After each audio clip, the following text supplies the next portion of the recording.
Alas 7:30 na po at oras na ng biyaya.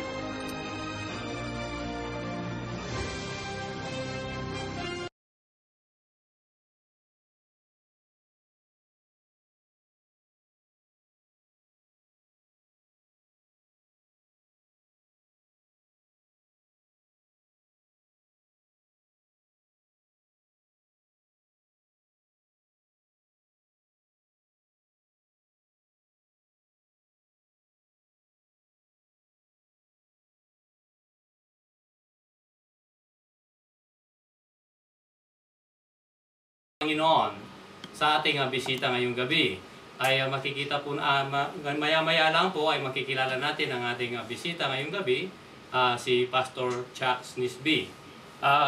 Muli magandang gabi sa iyo, Pastor Chuck. Magandang gabi din sa iyo. Si Pastor Chuck po ay 12 years siyang naging sugo o naghayag ng magandang balita doon sa atin sa Pilipinas.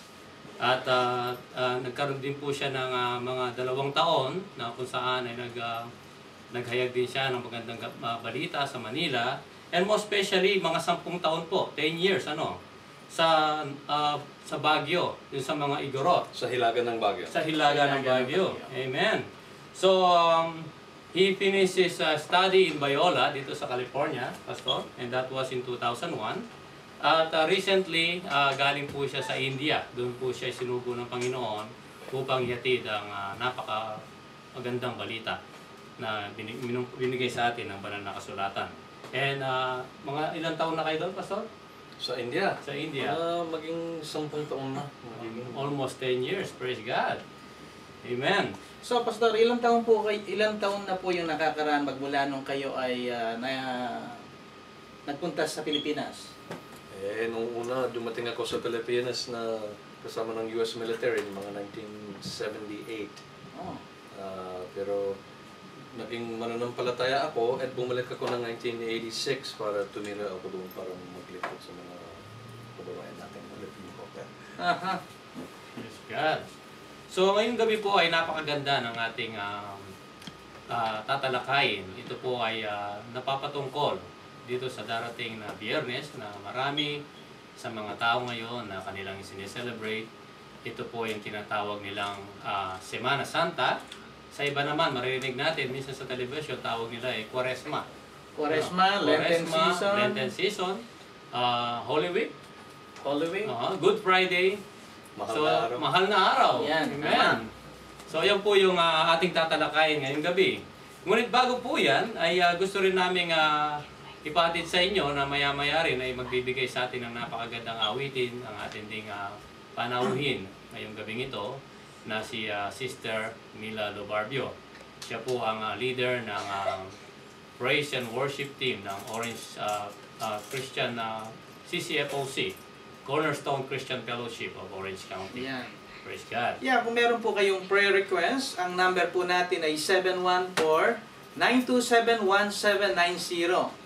Kung meron kayong pagbati, prayer request, o di kaya ay merong espesyal na okasyon na gusto po nating i-broadcast. That's right. Dito sa Tinig Pinoy Radio, Oras ng Biyaya program, kayo po ay malayang magpag-chat sa amin o di kaya ay tumawag po sa ating numero 714-927-1790. Amen. At Pastor, pwede din sila mag-text, yung mga tao na nasa ibang mga lugar, nasa ibang bansa, na malalayo, na walang kakayahan para tumawag dito sa numero nito, pwede rin po silang magpadala ng kanilang text sa 714-267-9278. So yun po yung mga numero. You can call 714-927-1790 o kaya naman ay pwede kayong mag-text sa 714-267-9278. Amen. So, sabi nga po ni Pastor Per, pwede rin po kayong sumali sa amin sa pag-chat, maya-maya po ay makikita natin yung mga makikilahok sa atin o sasama sa mga chatting, yung mga prayer request po. Ang oras pong ng biyaya ay isa pong programa na hinitid sa inyo ng Tinig Pinoy upang nang sa ganoon sa mga layunin po na makuha yung mga prayer request kung meron po tayo o kaya mga pasasalamat na na gusto nating ibahagi rin sa ating mga kapatiran around the world. Ano po? Tayo po ay napapanood ngayon at narinig sa radio, tinig Pinoy Radio, around the world. So, ito po yung mga bagay na pwede nating idalangin dito sa programang ito. And at the same time, hindi lamang po tayo. Ang iba pong mga nakikinig sa atin, ating mga kapatiran din, ay pwede rin po silang mag-pray, mag-intercede, and most especially the Holy Spirit. Amen. So, Pastor, nung pang nandun ka sa Pilipinas, ay naranasan mo kung paano i-celebrate itong Semana Santa o yung mahal na araw. Nakita ko. Ano ba yung mga naalala mo? Ano ba yung mga bagay-bagay na... Siyempre, nakita ko yung mga, tawag dito, yung flagellante. Parang iniisip nila pag pinaparusahan nila ang sarili, pwedeng magkaroon ng kapatawaran sa kanilang kasalanan sa pamamagitan ng pagdudusa. Yeah. So, we call that, yung penitensya. Penitensya. Oo. Amen. Kaya nakakalungkot dahil alam natin na ibinigay ni Kristo ng buhay niya para hindi naman tayo kailangan maghirap ng gano'n.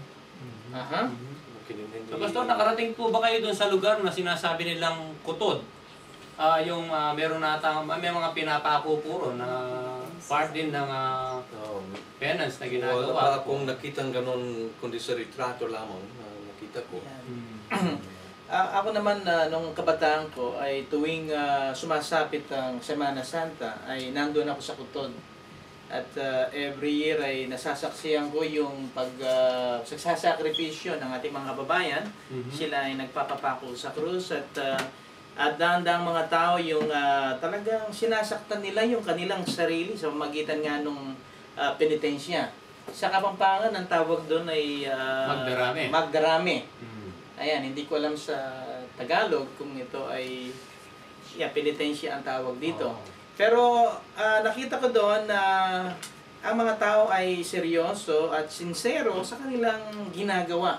Pero ngayon ay pag-usapan po natin, Pastor, at siguro ay kung isasagutin natin, ito ba ay talaga ba ang karapat-dapat? Naayon Parusahan ng sarili. ang parusahan ng sarili. Upang makamta ng kapatawaran sa kasalanan. Kaya alam natin na hindi naman yan ang maging angkop. Dahil namatay si Kristo para sa kasalanan natin, kaya pag kulang ang ginawa niya, ano naman ang maging pag-asa natin? Yan. Hindi naman kulang ang handog niya, ang sarili niya, para sa lahat ng kasalanan natin. Kaya pag may taong gumaganyan, nagpa-penitensya, yung ibig sabihin na hindi naman sila nagtitiwala sa kamatayan ni Kristo para sa kapatawaran nila. Yan ang... Well, sinasabi sa Bible, Pastor, na obedience is better than sacrifice. Mas preparado o prepare ng Diyos yung pagsunod kaysa sa mga sakripisyong handog ng tao. Paano ba natin ma-explain ito? Paano ba natin may paliliwanag sa ating mga taga-subaybay yung ibig sabihin ng obedience is better than sacrifice? Pagsunod ay mas higit sa paghahandog. Alagay ko, gaya ng sinabi ko, yung handog ni Kristo sapat na. Sapat na. Sapat na, hindi maaaring maidagdag pag meron kahit anong maidagdag sa kanyang paghahandog para sa atin. Ibig sabihin kulang ang handog niya. Kulang. Pero yung ibig sabihin ng pagsunod, yan ang napakahalagang bagay sa paksang ito. Kaya ano naman ang ibig sabihin ng pagsunod dito? Palagay ko yung pagsunod sa context na ito, yung pagsunod ay pagtitiwala kay Kristo. Pagtitiwala. Amen. Sabi ng pagpasensya niyo ako, hindi ko alam sa Tagalog, pero sabi sa witang Ingles na may nagtanong kay Kristo, pag ano naman ang dapat gawin upang gawain ang trabaho ng Diyos, upang magawa ang ipinagpagawa ng Diyos sa atin, o ang sagot ni Kristo, sumunod sa isinugo ng Diyos. So we can English, what should we do to do the works of God? What should we do to do God's work? Right. And Jesus Yeah. said, believe in the one that God has sent. That is how we do the work of God. Yan. Lord. So kasi kapag pinaparusahan mo ang sarili mo, o di kaya ay sinasaktan mo ang sarili mo, para bang sinabi mo na, o Diyos, kulang pa yung ginawa mo. Exactly. Yan. Kailangan dagdagan ko para sa ganon ay talagang makita ko sa sarili ko na talagang pinatawad at patatawarin mo ako sa aking mga kasalanan. Pero ang tanong dito ay, yun nga, sino ngayon ang paniniwalaan natin? Ang Diyos ba o ang tao? Ang sabi ng Diyos, sapat na. Ang sabi ng tao, hindi pa sapat. Pero kapag dapat gawin. So, sabi ko, yan ang kailangan, bawat isa sa atin kailangan magpasya. Kung sino ang paniwalaan natin, ang yung sinasabi ng tao o yung nakasulat sa Biblia. Yan. Siguro, Pastor, ang kailangan natin makita rito, no? Ano ba yung mga napulpig, ano? Nung namatay si Jesus, naipako siya sa krus. Alam natin na sinasabi ng banal na kasulatan na unang-una nagkaroon daw ng redemption. Amen. So ano ba itong redemption na ito? At bakit kinakailangan ito? Siguro umpisahan natin doon sa sinasabing atonement muna nung naisulat doon sa lumang tipan. Ano ba yung kapag nagkasala yung tao, ano ba yung nangyayari nung mga una, kung paano sinasabi nila, they also sacrifice, hindi ba? Nag-iisip ko kung ano naman ang ibig sabihin ng atonement sa Tagalog. Atonement yung parang natatakpan. Takpan lang. Covering. Covering. Takip.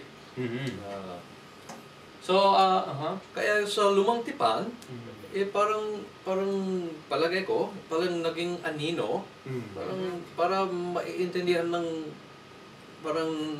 magkaroon ng pagkaintindi ang tao na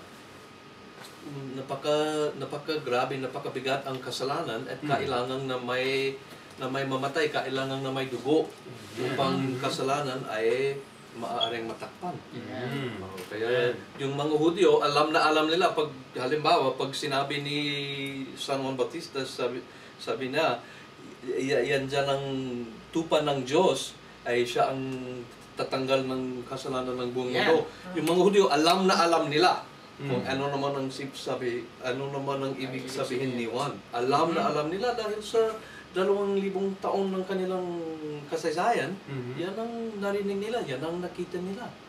Yung handog ng hayop para matakpan ang kanilang kasalanan.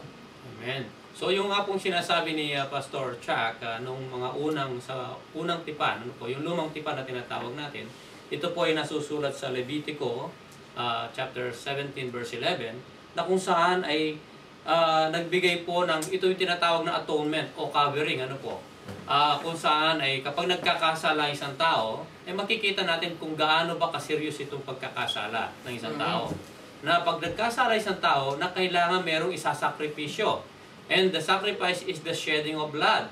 So, noong pong mga una sa lumang tipan, ay ginagamit po nila itong mga iba-ibang itong hayop, Maaring ito po ay na walang bahid, na sinasabi na no blemish.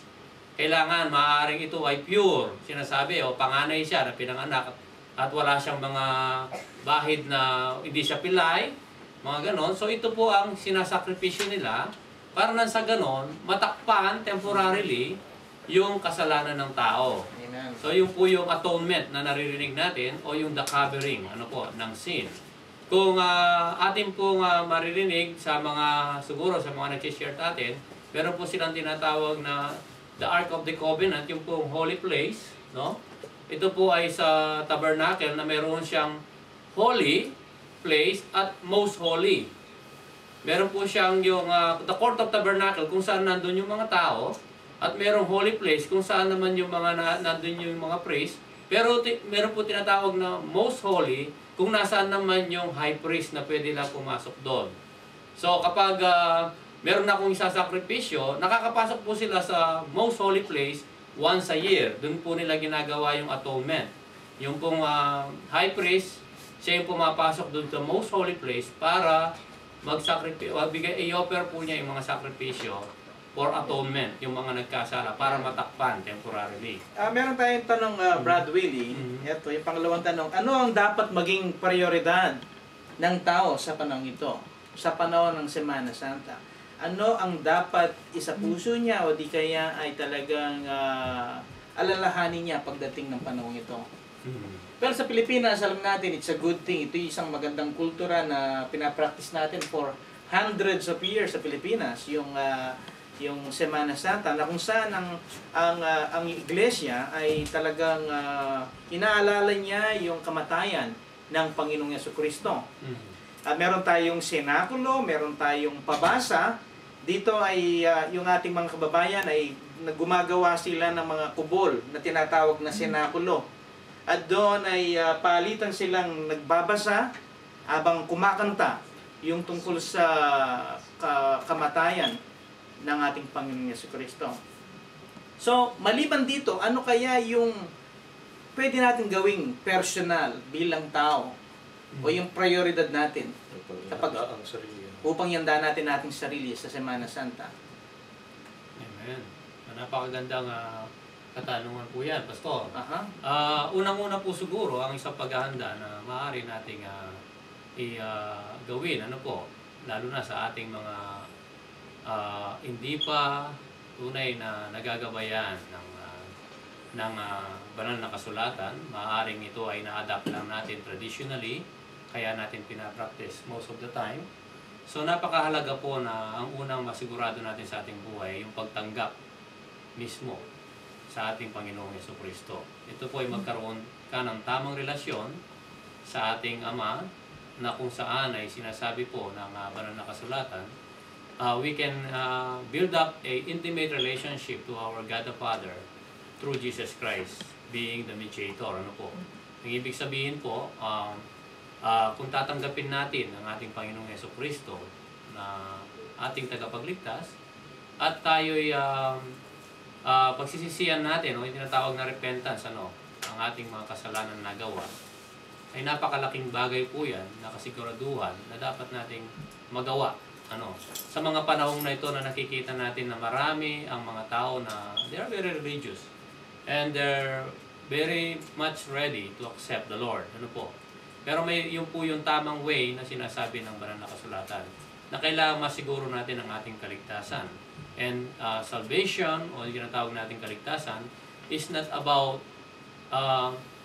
out and in, it is about in and out. Ang ibig kong sabihin, tatanggapin mo si Jesucristo bilang iyong tagapagligtas, at mula roon, magkakaroon ka ng kaganapan yung mga mabubuting paggawa.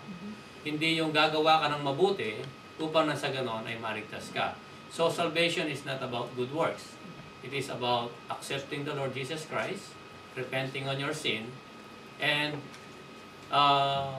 from there, may sinasabi sila na fruit of the Holy Spirit or fruit of the Spirit, na pwedeng when you accept the Lord Jesus Christ as your personal Savior, the Bible is saying that the Holy Spirit will dwell in you, at pagkatapos ay magbubunga, magkakaroon ng bunga ang iyong buhay.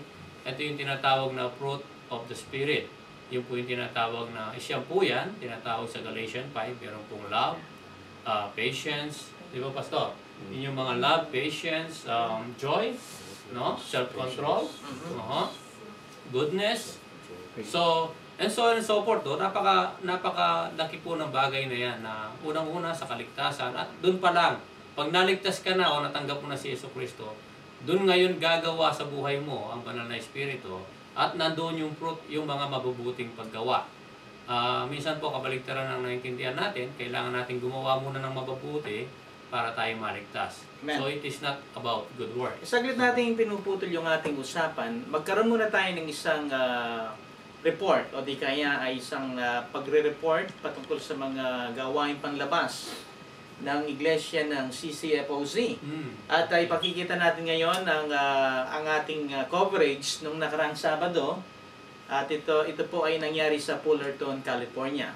Ayan na po. Yan nga po ang ginagawa nila ng Cornerstone Christian Fellowship ay nagpupunta po sila sa mga bahay-bahay dito sa lugar ng Fullerton, California upang nang sa ganon ay maimbitahan itong mga tao dito sa darating na linggo sa kanilang incoming Easter Sunday celebration. Ano po, alam po natin ito yung Resurrection Day na sinasabi ng ating banal na kasulatan.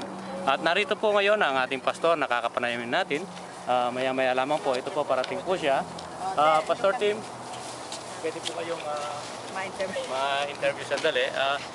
Nabanggit nga po namin itong activities na darating sa Sunday, Easter Sunday, ano po? Opo. So ano po yung ano po ba itong bagay na ito na ginagawa natin ngayong araw na ito na kung saan namimigay tayo ng mga impormasyon Opo. sa mga bahay-bahay.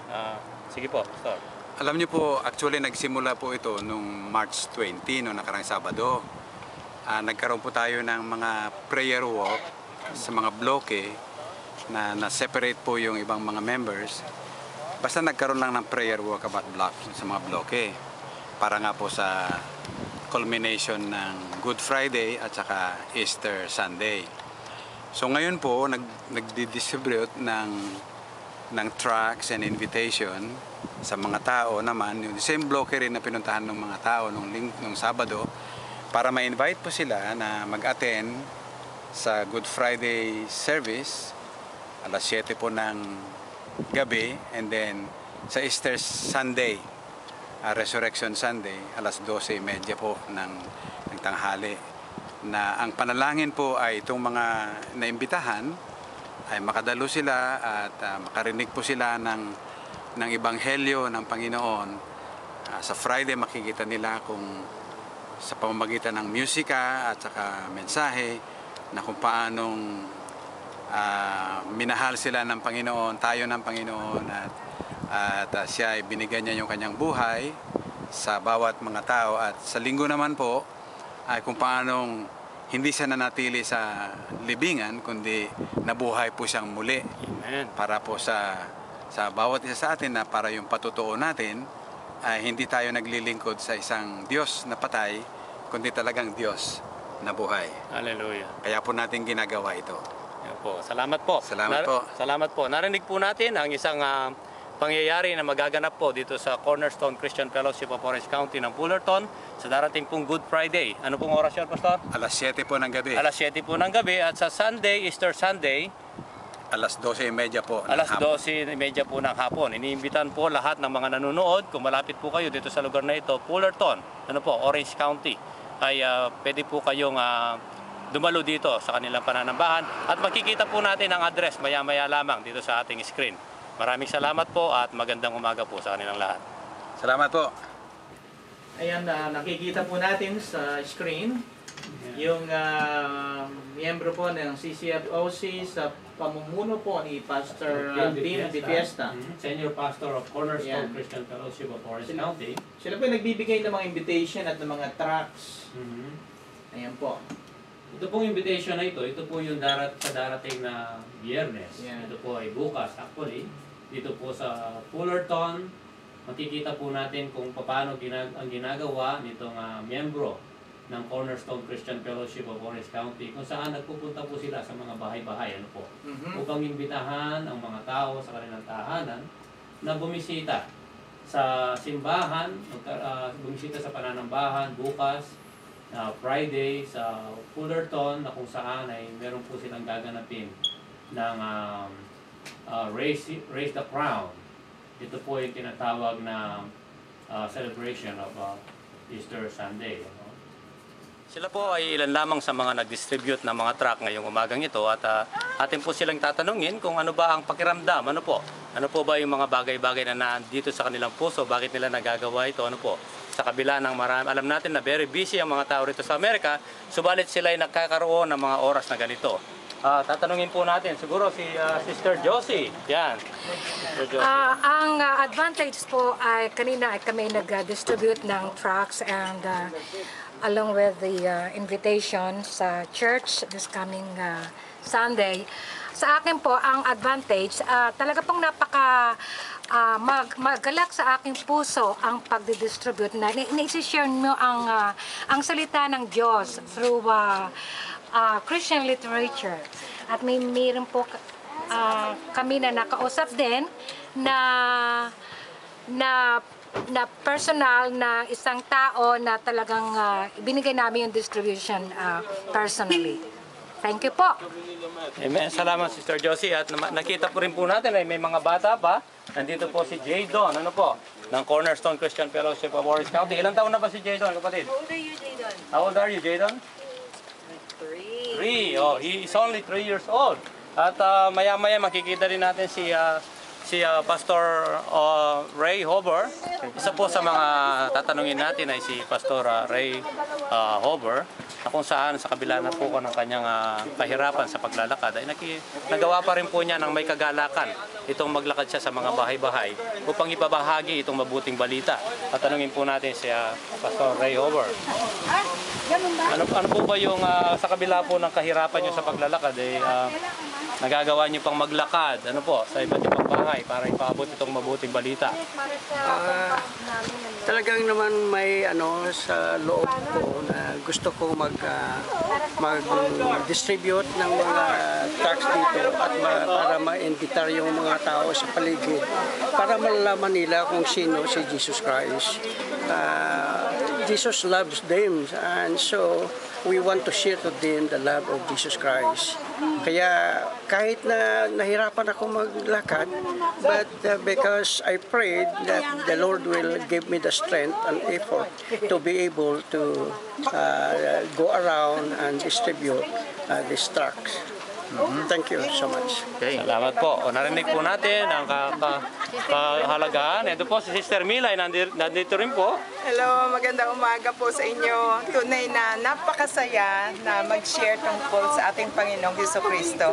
Kasi lahat po tayo kailangan natin ng tulong niya, lalo na po yung hindi pa nakakakilala sa Kanya as Lord and Savior of their lives. So, it's truly a privilege na makashare kami, maimbita sila, at kayo din po iniimbita namin this coming Friday dito po sa church, sa Calvary Community Church ng alas 7 po, may musical kami. Pati po sa Easter service ng 12:30.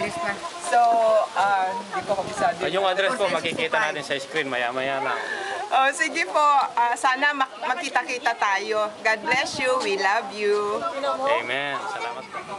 Yung address po makikita po natin kung paano ang mga tao sa Cornerstone Christian Fellowship of Orange County ay nagpunta sa mga bahay-bahay upang nasa ganoon ay may pamalita nila itong mabuting balita. Ngayon ay handogan po namin kayo ng isang awitin sa mamagitan po ni Sister Mila Lobarbio. Amen. Palakpakan po natin siya.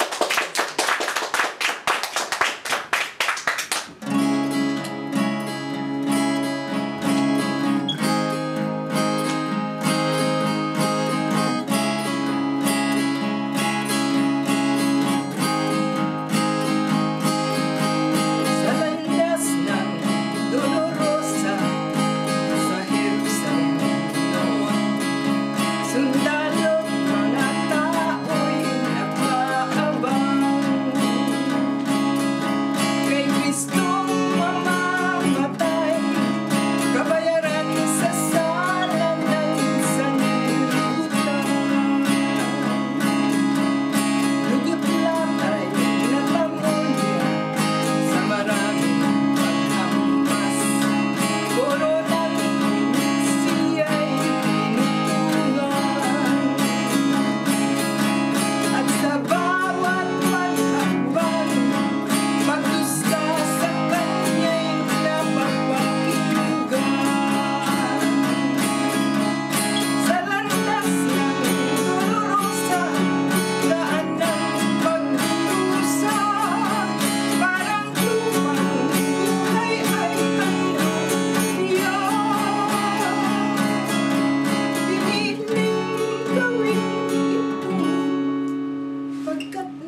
sa landas ng dolorosa, daan ng pagdurusa, parang tupang buhay ay handog niya. Piniling gawin ito pagkat mahal niya tayo. Sa landas ng dolorosa, patungo sa Kalbaryo.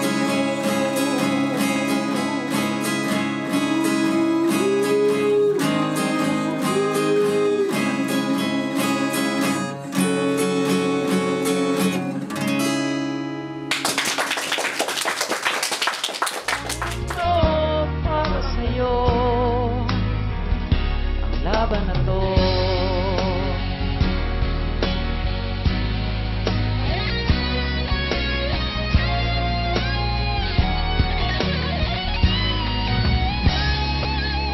Kahit buhay ko'y itinaya sa'yo, namatay ako sa krus dahil ikaw ay mahal ko. Ito ang tanging paraan ng pagtubos sa'yo. Sana'y papasukin mo ako ngayon sa puso mo. Para sa'yo, ang laban na to.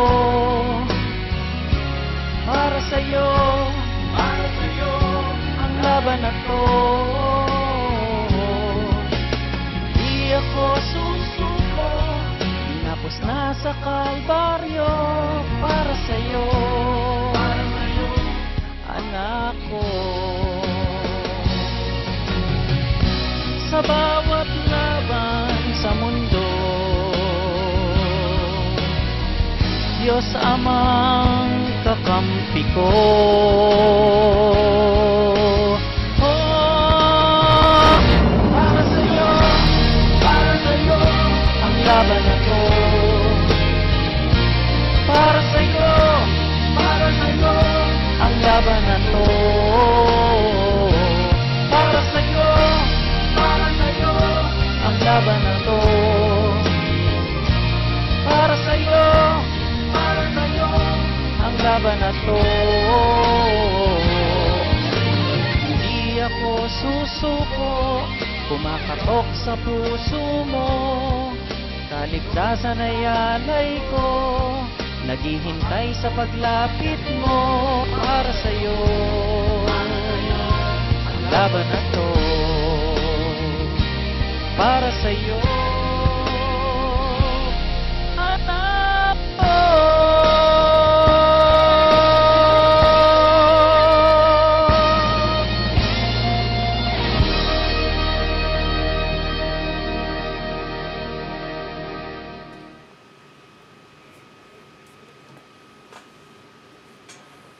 Po ay nagbabalik sa oras ng biyaya.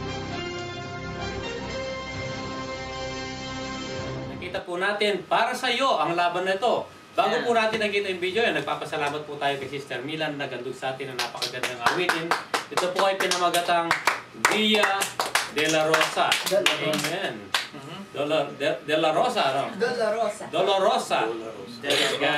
Ang ibig sabihin Via sa Dolorosa. Ingles ay Way of suffering. way of suffering. Amen. Yan. So nakita din po natin kanina lamang, bago tayo pumasok dito sa uli sa ating program, ay nakita natin yung isang awitin kanina na sinabing para sa iyo ang laban na ito. Ano po? Napakagandang awitin na hango palagay ko yun sa awitin ni Manny Pacquiao. Manny Pacquiao, yan. Manny Pacquiao. Meron kang awitin ang pambansang Kamao. Ang titulo ay Para sa iyo ang laban kong ito. Ito ay nakuha po natin sa YouTube. Ito ay ginawa ng isang ordinaryong Kristiyano at pinalitan niya yung tema ng awitin at ginawa niyang para sa iyo ang laban kong ito. Ang tinutukoy niyang laban ay yung laban ng Panginoon. So ginawa niya lahat